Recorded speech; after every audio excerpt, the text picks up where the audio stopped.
ನಮಸ್ತೆ. ಶ್ರೀ ಪರಂಜ್ಯೋತಿ ಭಗವತಿ ಭಗವಾನರ ಪವಾಡ. ಇದು ತಮಿಳುನಾಡಿನ ಮರಕಾಣಂನ ಹರಿಣಿಯವರಿಗೆ ಆದ ಪವಾಡ.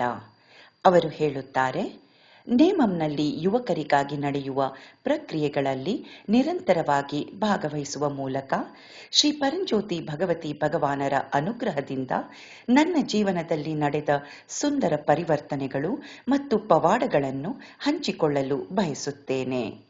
ಮೊದಲ ಯುವ ಕಾರ್ಯಕ್ರಮದ ಸಮಯದಲ್ಲಿ ಯಶಸ್ಸಿನ ಶಕ್ತಿಯುತ ಸೂತ್ರವನ್ನು ಅಳವಡಿಸಿಕೊಂಡ ನಂತರ ಅಲ್ಪಾವಧಿಯ ಮತ್ತು ದೀರ್ಘಕಾಲದ ಗುರಿಗಳನ್ನು ನಿರ್ಧರಿಸುವಲ್ಲಿ ನನಗೆ ಸ್ಪಷ್ಟತೆ ಸಿಕ್ಕಿತು. ಯಶಸ್ಸು ಎನ್ನುವುದು ಕೇವಲ ಕಠಿಣ ಪರಿಶ್ರಮದಿಂದ ಮಾತ್ರ ಬರುವುದಿಲ್ಲ, ಬದಲಿಗೆ ಆ ಪ್ರಯತ್ನವು ಶ್ರೀ ಪರಂಜ್ಯೋತಿ ಭಗವತಿ ಭಗವಾನರ ಅನುಗ್ರಹದೊಂದಿಗೆ ಹೊಂದಿಕೆಯಾದಾಗ ಮಾತ್ರ ಸಾಧ್ಯ ಎಂದು ನಾನು ಆಳವಾಗಿ ಅರ್ಥ ಮಾಡಿಕೊಂಡೆ.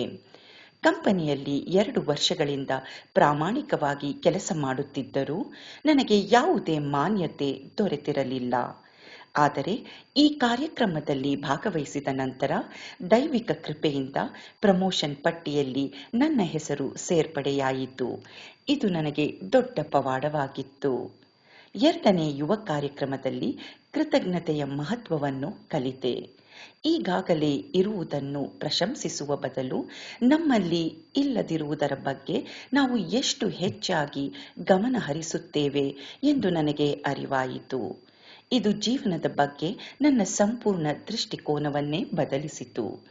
ಪೋಷಕರೊಂದಿಗಿನ ಸಂಬಂಧದಲ್ಲಿ ನಾವು ಅರಿಯದೆಯೇ ಅವರನ್ನು ಹೇಗೆ ನೋಯಿಸುತ್ತೇವೆ ಮತ್ತು ಅದು ನಮ್ಮ ಯಶಸ್ಸಿನ ಮೇಲೆ ಹೇಗೆ ಪರಿಣಾಮ ಬೀರುತ್ತದೆ ಎಂಬುದರ ಬಗ್ಗೆಯೂ ನನಗೆ ಅರಿವಾಯಿತು.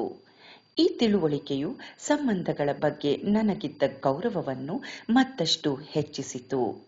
ಮತ್ತೊಂದು ಆಳವಾದ ಅರಿವು ಏನೆಂದರೆ, ನಮ್ಮನ್ನು ನೋಯಿಸಿದವರಿಗೂ ನಾವು ಧನ್ಯವಾದ ಅರ್ಪಿಸಬೇಕು, ಏಕೆಂದರೆ ಅವರು ನಾವು ಜೀವನದಲ್ಲಿ ಬೆಳೆಯಲು ಮತ್ತು ಮುಂದೆ ಸಾಗಲು ಪ್ರೇರೇಪಿಸುತ್ತಾರೆ.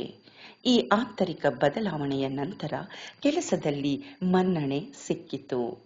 3ನೇ ಯುವ ಪ್ರಕ್ರಿಯೆಗೆ ಹಾಜರಾಗುವ ಮೊದಲು ನನ್ನೊಳಗೆ ಎಲ್ಲಾ ಪ್ರಯತ್ನಗಳ ಹೊರತಾಗಿಯೂ ನಾನು ನಿರೀಕ್ಷಿಸಿದ ಯಶಸ್ಸು ನನಗೆ ಏಕೆ ಸಿಗುತ್ತಿಲ್ಲ ಎನ್ನುವ ಒಂದು ಆಳವಾದ ಪ್ರಶ್ನೆ ಇತ್ತು. ಆ ಸೆಷನ್ನಲ್ಲಿ ದೇವರ ಬಗ್ಗೆ ಆಳವಾದ ಬೋಧನೆಯನ್ನು ಕಲಿತೆ. ಇದನ್ನು ಕೇಳಿದ ಕ್ಷಣದಲ್ಲಿ ಶ್ರೀ ಪರಂಜ್ಯೋತಿ ಭಗವತಿ ಭಗವಾನರು ದಾಸಾಜಿಯವರ ಮೂಲಕ ನನ್ನ ಪ್ರಶ್ನೆಗೆ ಉತ್ತರಿಸುತ್ತಿದ್ದಾರೆ ಎಂದು ನನಗೆ ಅನಿಸಿತು. ದೇವರು ನಮ್ಮನ್ನು ನಿರ್ಣಯಿಸುತ್ತಾರೆ ಅಥವಾ ಶಿಕ್ಷಿಸುತ್ತಾರೆ ಎಂದು ಭಾವಿಸುವ ಮೂಲಕ ನಾವು ದೇವರ ಬಗ್ಗೆ ತಪ್ಪು ಗ್ರಹಿಕೆಯನ್ನು ಹೊಂದಿರುತ್ತೇವೆ ಎಂದು ಅರ್ಥವಾಯಿತು. ಆದರೆ ವಾಸ್ತವದಲ್ಲಿ ಸ್ವಂತ ಆಲೋಚನೆಗಳು ಮತ್ತು ನಂಬಿಕೆಗಳ ಮೂಲಕವೇ ನಾವು ದೇವರ ಅನುಭವವನ್ನು ಸೃಷ್ಟಿಸಿಕೊಳ್ಳುತ್ತೇವೆ. ಅಲ್ಲಿ ಸಿಕ್ಕ ಸ್ಪಷ್ಟತೆಯು ನನ್ನೊಳಗೆ ಆಳವಾದ ಪರಿವರ್ತನೆಯನ್ನು ತಂದಿತು. ಇತರರೊಂದಿಗೆ ಹೆಚ್ಚು ಪ್ರಜ್ಞಾಪೂರ್ವಕವಾಗಿ, ದಯೆಯಿಂದ ಮತ್ತು ಯಾರನ್ನೂ ನೋಯಿಸದೆ ಸಂವಹನ ನಡೆಸಲು ಪ್ರಾರಂಭಿಸಿದೆ. ಈ ಆಂತರಿಕ ಬದಲಾವಣೆಯ ನಂತರ ನಾನು ಬಯಸಿದಂತೆಯೇ ಬಡ್ತಿ ಮತ್ತು ಸಂಬಳದ ಹೆಚ್ಚಳ ಎರಡನ್ನೂ ಆಶೀರ್ವಾದವಾಗಿ ಪಡೆದಿದ್ದೆ. ಯುವ ಕಾರ್ಯಕ್ರಮದ ಮೂಲಕ ಅಂತರಂಗದ ಜಗತ್ತಿನಲ್ಲಿ ಉಂಟಾದ ಪರಿವರ್ತನೆ ನನ್ನ ಹೊರಗಿನ ಜಗತ್ತಿನಲ್ಲಿ ಪವಾಡಗಳಾಗಿ ಪ್ರಕಟವಾಯಿತು.